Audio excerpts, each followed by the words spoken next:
Chapter 10. Details. That night, Leamas slept in a small, bare room with only a bed and a desk in it. To get to his room, he had to walk through another room with 2 beds in it. Later, he realized that the 2 men who slept there were guards. In fact, these guards were never far away from him while he was in the farmhouse. The next morning, one of the guards brought some bread and bad coffee for breakfast. Leamas looked out of the window while he was having breakfast. The farmhouse was on the top of a high hill, and, below it, Leamas could see hills covered with tall trees. There were no houses, and a long way below, in a valley, he could see the road. There was no sound. Fiedler came into the room.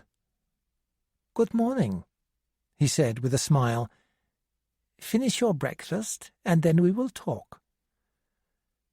"I've told Peters everything that I know," replied Leamas. "Oh, no, you haven't," replied Fiedler. "You've only given us one piece of information that we didn't know.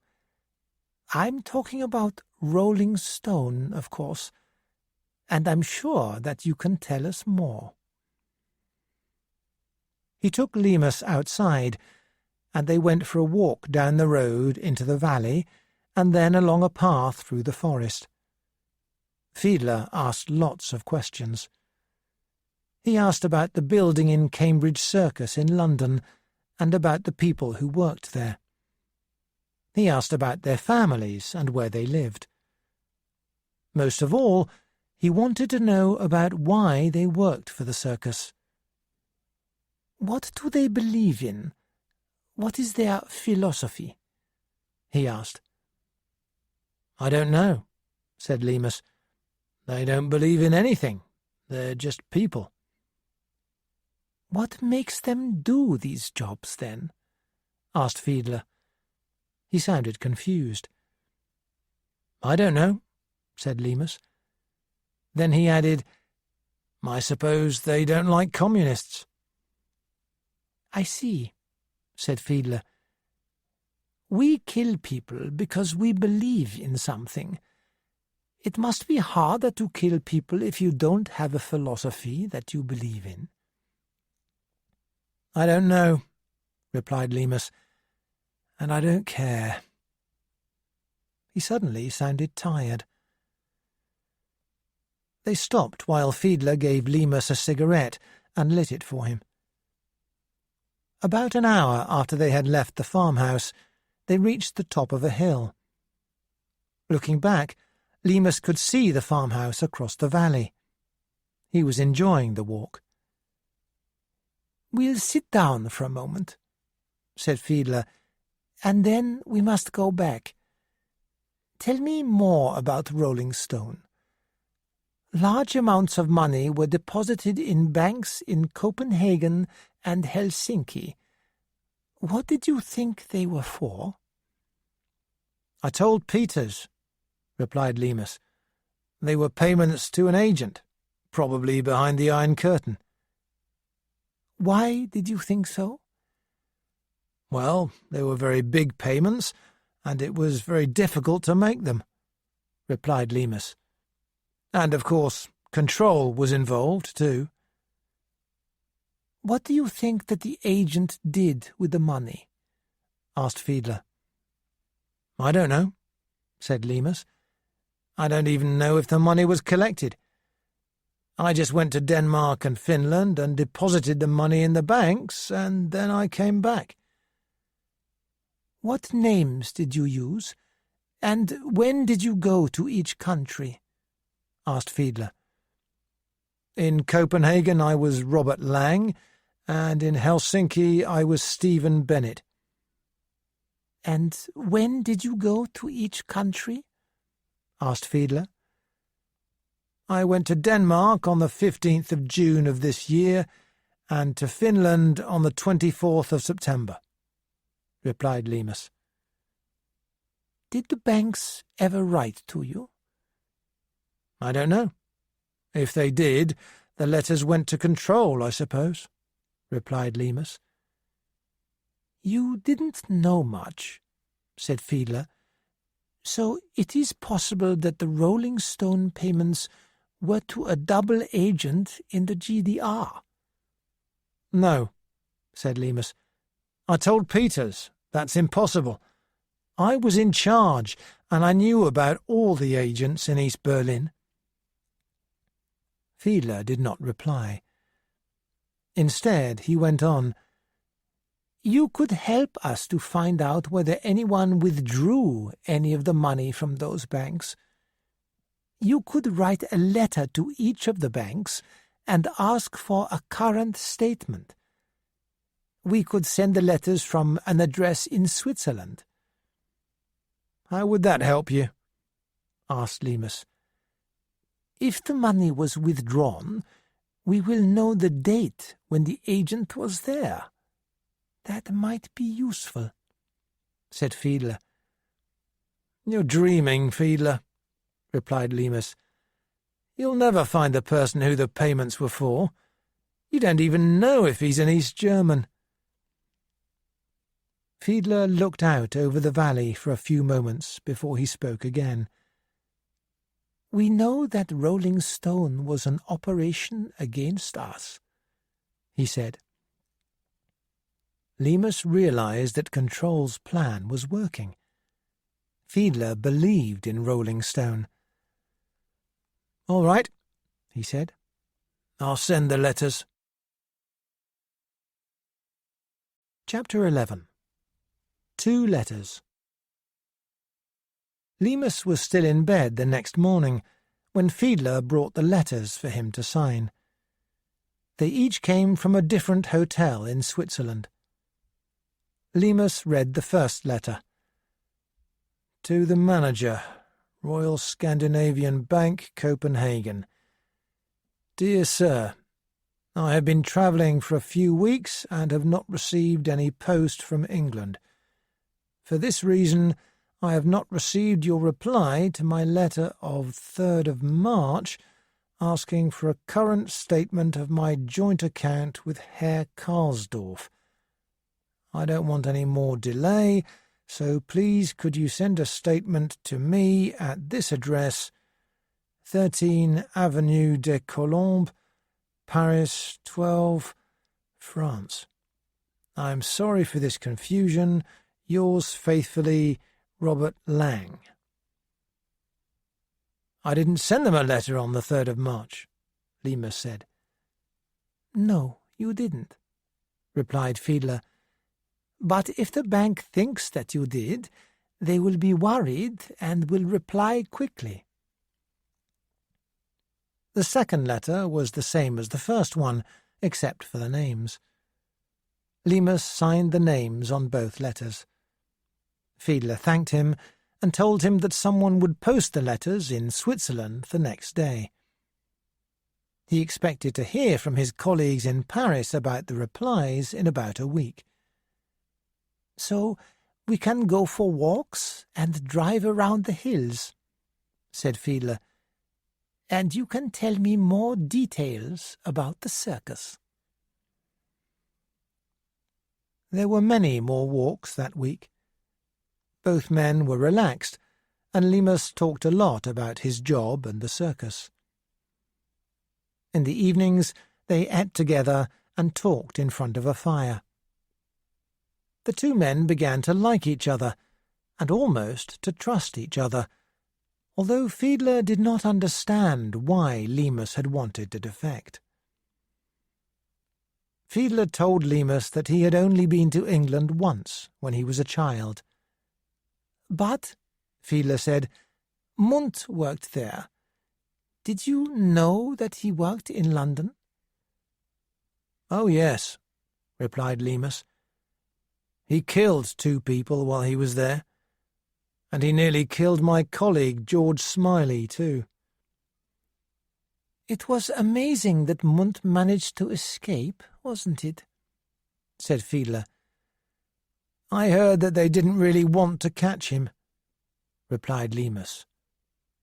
"What?" said Fiedler. Someone told me that one of our people made some big mistakes, replied Leamas.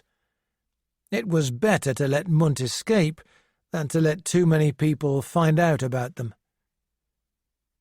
Did anyone suggest that there was another reason why the circus let Munt escape? What do you mean? Asked Leamas. Fiedler did not reply then, but as the days passed, he started to seem tense and worried. One day, when they were driving in the hills, Fiedler made a long phone call from a phone box. Leamas wondered why he did not use a phone in the farmhouse. Later, Fiedler said, "We must be careful, both of us." "Why? What do you know?" asked Leamas quickly. "You might have to look after yourself for a while," Fiedler said. "But don't worry. Everything will be all right."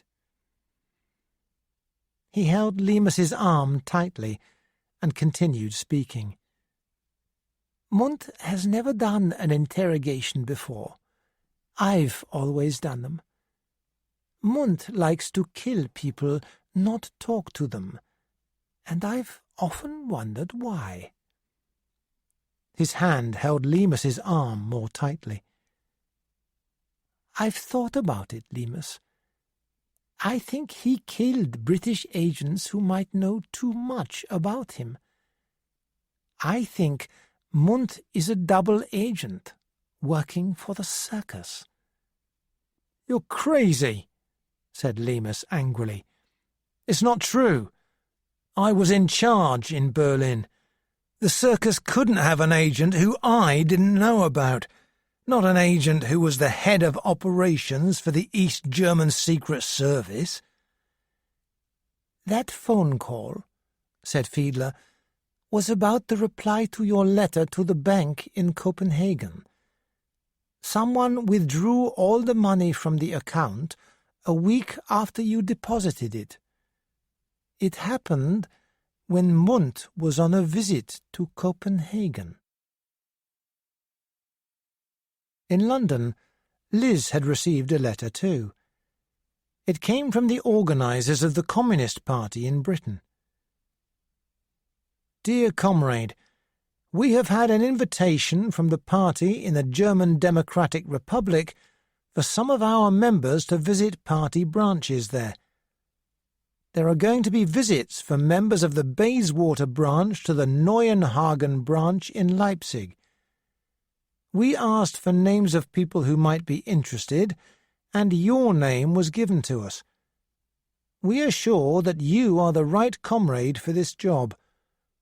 All costs will be paid by the party in the GDR. We are sure that you will want to accept this invitation. The visit will happen at the end of this month. Members will travel alone because the visits will happen at different times. Please let us know as soon as possible whether you can accept, and we will let you have more information." Liz wondered who had given her name to the organisers. Then she remembered a man who she had met at a big meeting for all the London branches. He had asked lots of questions. "Ash, that was his name," she thought. "Perhaps it was him." She felt excited because it was a trip abroad. After writing to accept the invitation, she saw Smiley's card. She remembered him saying, "Did the party know about you and Alec?" And she smiled. The trip abroad would help her to forget about Alec. Chapter 12. Arrest. After their conversation in the car, Fiedler and Leamas drove back to the farmhouse in the dark.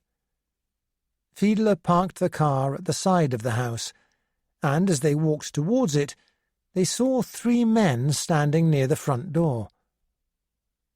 "Fiedler, we want to talk to you. We are from Berlin," shouted one of them. "What's going on?" said Fiedler. "Why aren't the lights on in the house?" Fiedler walked towards the men. Leamas could not see the guards who usually stayed near him when he was at the house. He waited for a moment, then went inside.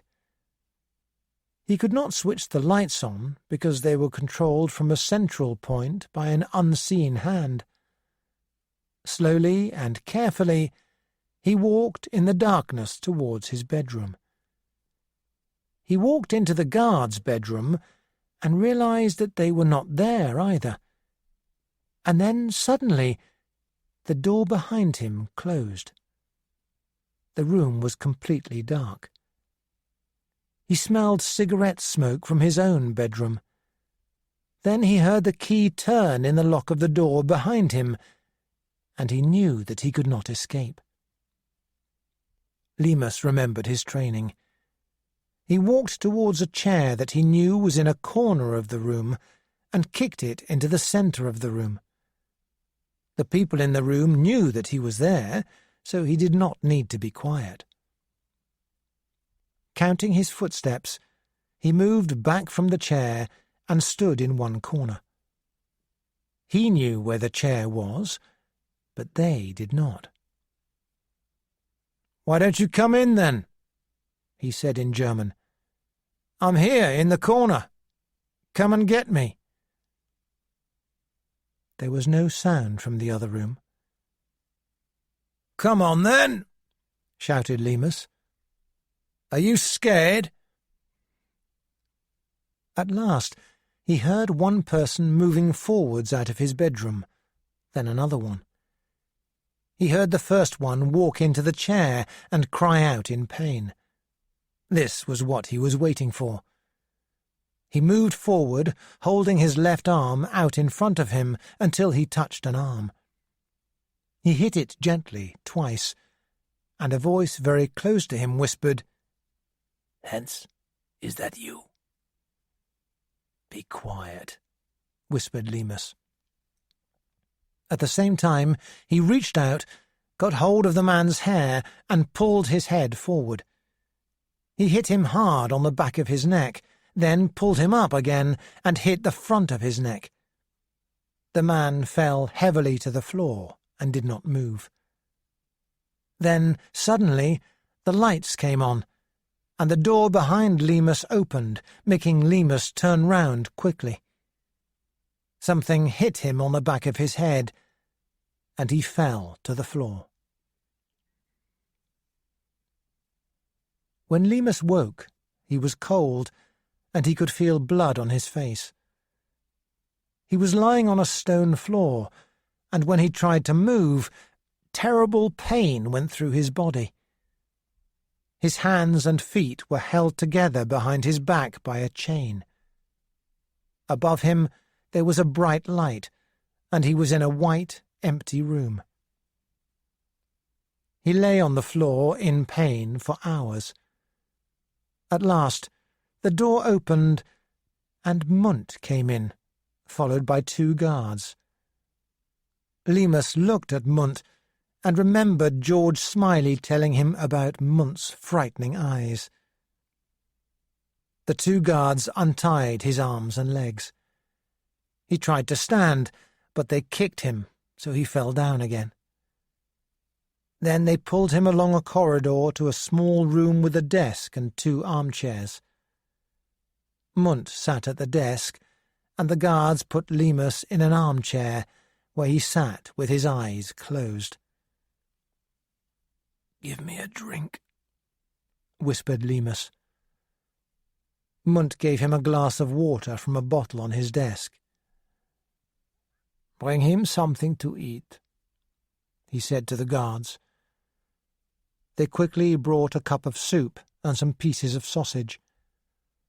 Leamas ate and drank while they watched in silence. "Where's Fiedler?" asked Leamas finally.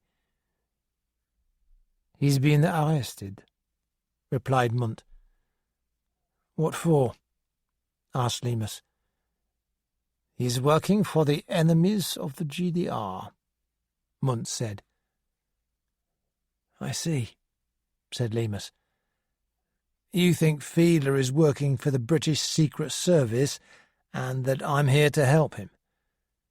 You think I'm here to make the East German Secret Service believe you are an agent for the British, so you've arrested us both." "That's right. You'll both be put on trial," replied Munt. "You will also be put on trial for murder." "So the guard died, did he?" Leamas replied. Munt nodded, and then he went on. "You aren't really a defector, of course. As soon as I read Peters's report, I knew why you were here. I knew that Fiedler would believe that I was a double agent, because he hates me and wants my job." "So you've won," said Leamas. "Yes," replied Munt. "Fiedler sent a report to the Presidium yesterday that he didn't send to me. But I saw it, and I knew that he wanted to arrest me." The pain all over Leamas's body was increasing. Suddenly there was shouting, and the door opened violently. Leamas could not open his eyes because of his pain, but he could feel that the room was full of people. He did not know what was happening. Suddenly there was silence, and then someone picked him up gently and carried him out of the room.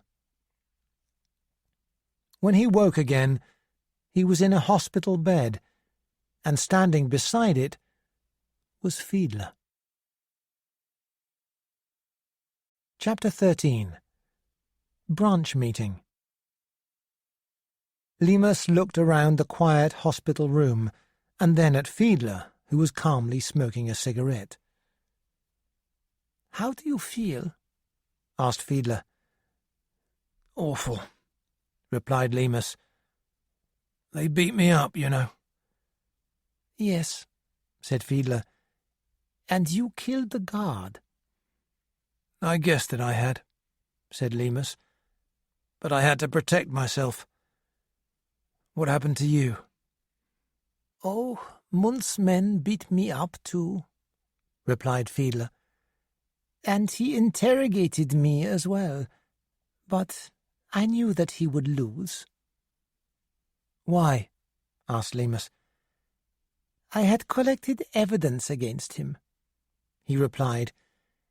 "Then you brought me the last piece of evidence that I needed, about the payments. I put it all in my report to the Presidium. So, while he and his men were beating us up, the members of the Presidium were setting up a tribunal." "What's that?" asked Leamas. "It's a secret trial," said Fiedler. "It will happen tomorrow. Munt has been arrested, and you will give evidence against him." Then a nurse brought Leamas some food, which he ate, although he still felt awful. Fiedler watched him without speaking. "What will happen in the tribunal?" asked Leamas. "There are 3 judges. One of them, the president, is in charge of the others," Fiedler said. "I will put the case against Munt, and a clever man called Carden will defend him." "Why can't Munt defend himself?" Leamas asked. "Munt has asked for Carden to do it. I have been told that Carden will call a witness." They sat in silence again, and then Fiedler spoke. "You must get some sleep," he said. "Tomorrow you can talk." Leamas went to sleep feeling pleased. He was pleased that Fiedler was on his side against Munt, even though Fiedler was really on the other side, against the British Secret Service. And tomorrow Munt would receive a sentence of death. At the same time, Liz was in Leipzig, where she had been for a few days. She was staying with a kind woman called Comrade Ebert, who was the secretary of the Communist Party's Neuenhagen branch. Liz knew some German, so she could talk a little to people.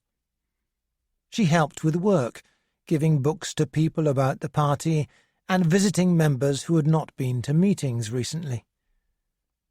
The branch meeting was on the 4th evening of her visit. There was going to be a discussion about working and living together after 2 wars, and Comrade Ebert told Liz that a lot of people would come. It was hard to make people come to the branch meetings in London, so Liz wanted to get ideas to take home. She was pleased that the meeting room was better than the one in London. But then only 7 people came, and Liz was very upset. Liz was waiting for Comrade Ebert to put on her coat after the end of the meeting when a man opened the door. "Comrade Ebert?" he asked. "Yes," Comrade Ebert replied. "I'm looking for an English comrade," he continued.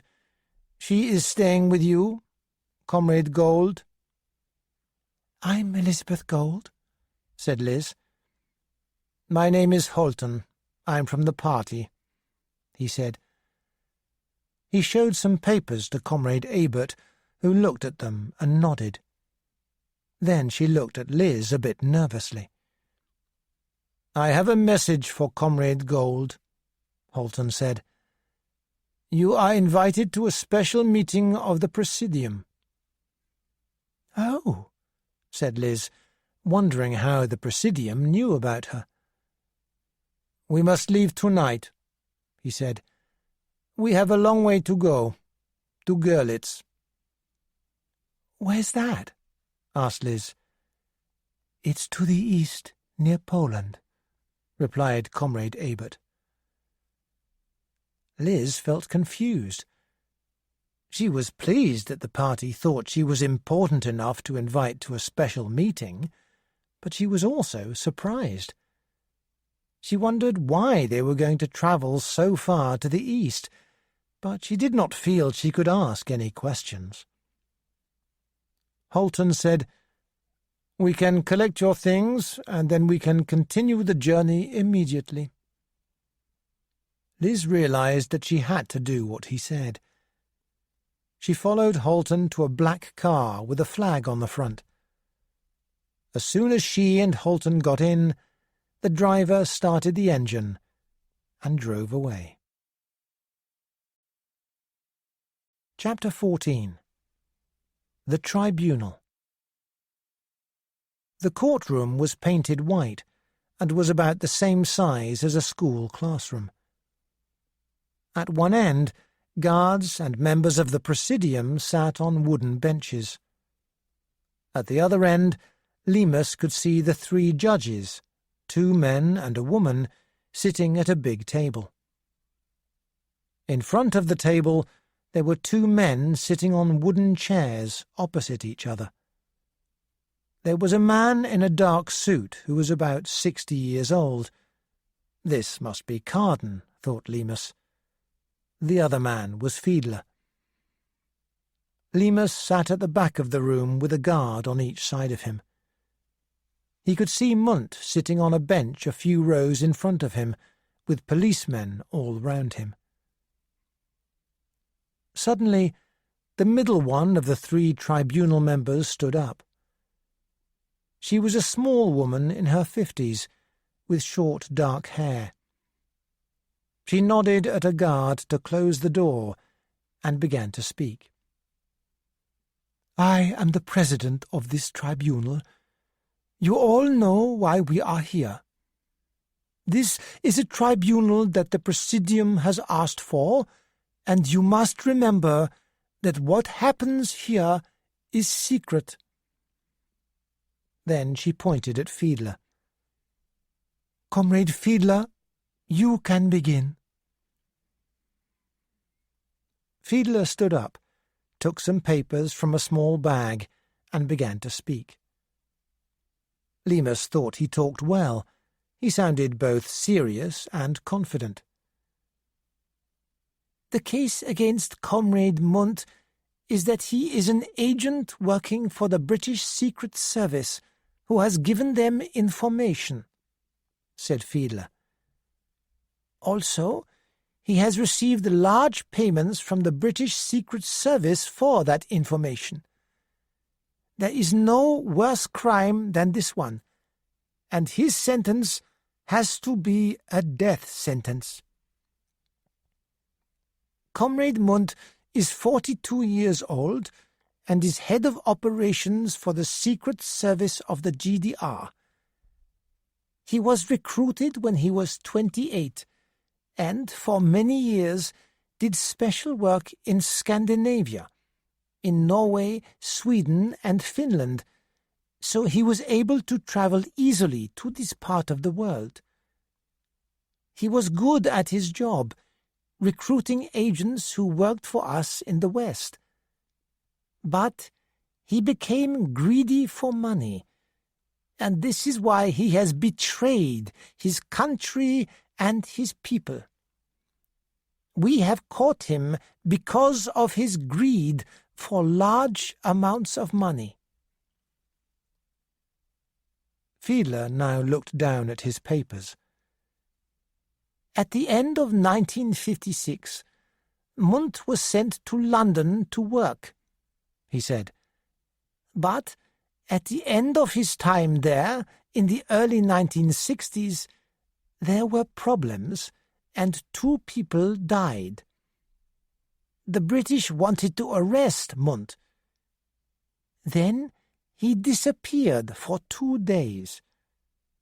Surprisingly, after those 2 days, he took a taxi to a London airport and flew to Berlin.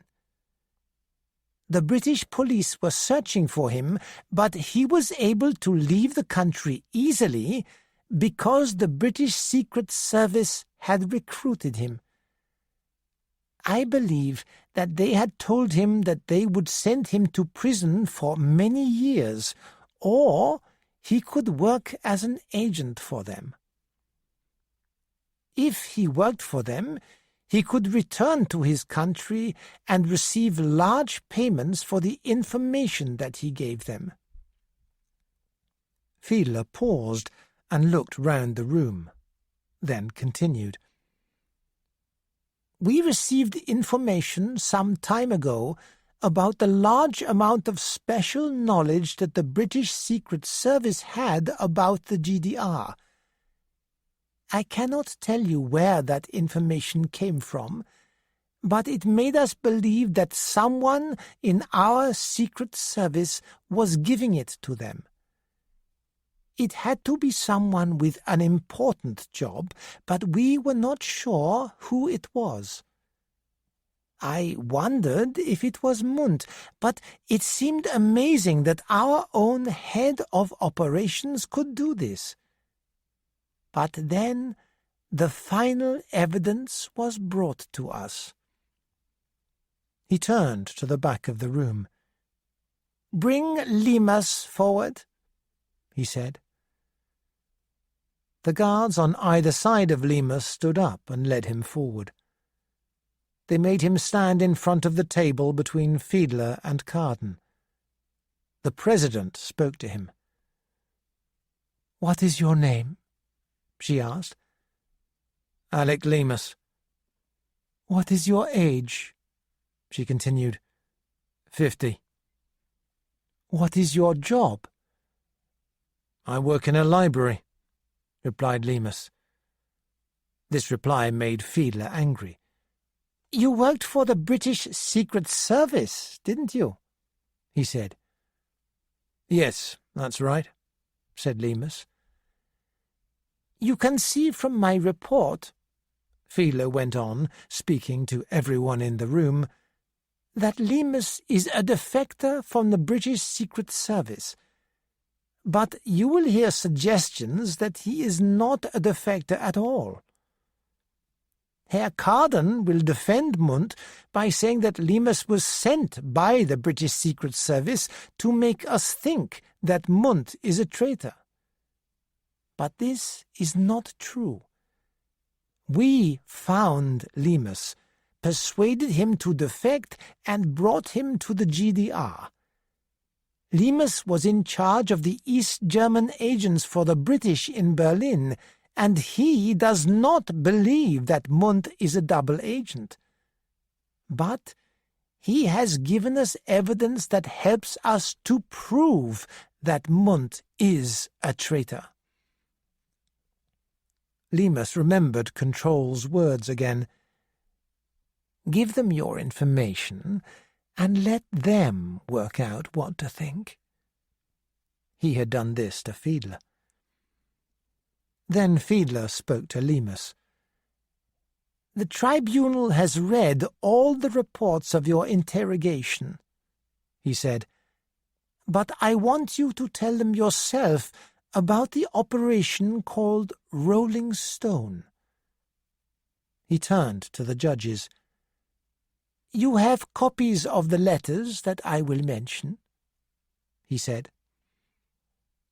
Fiedler asked Leamas the same questions that he had asked him before, and Leamas talked about the bank accounts in Helsinki and in Copenhagen that he had put money in. Fiedler then explained about the letters that had been sent recently from Leamas to these banks. We haven't had a reply from Helsinki, he said, but we have had a reply from Copenhagen. Leamas deposited $10,000 on the 15th of June this year, and this money was taken out of the account 1 week later. Comrade Munt was in the city for a few days at that time. Leamas visited Helsinki on the 24th of September and deposited $40,000.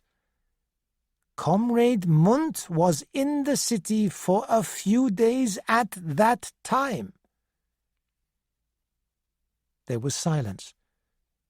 Then Fiedler continued, We can also prove that Comrade Munt arranged the murders of a number of East German double agents so that they did not discover that he was also a British agent. Karl Riemek was different. He was an agent who worked for Munt and knew that Munt worked for the British. So Riemek was a danger to Munt. When I started to suspect that Munt was a double agent. Munt told Riemek to escape because he was in danger, then gave an order to the guards at the checkpoint to shoot him. Later, he killed Riemek's woman because Riemek used to talk to her too much about his secret work. No one spoke. Everyone was looking from Fiedler to Munt. This is a greedy, violent man who has betrayed his country and its people, said Fiedler. For Hans-Dieter Munt, the only sentence is a death sentence.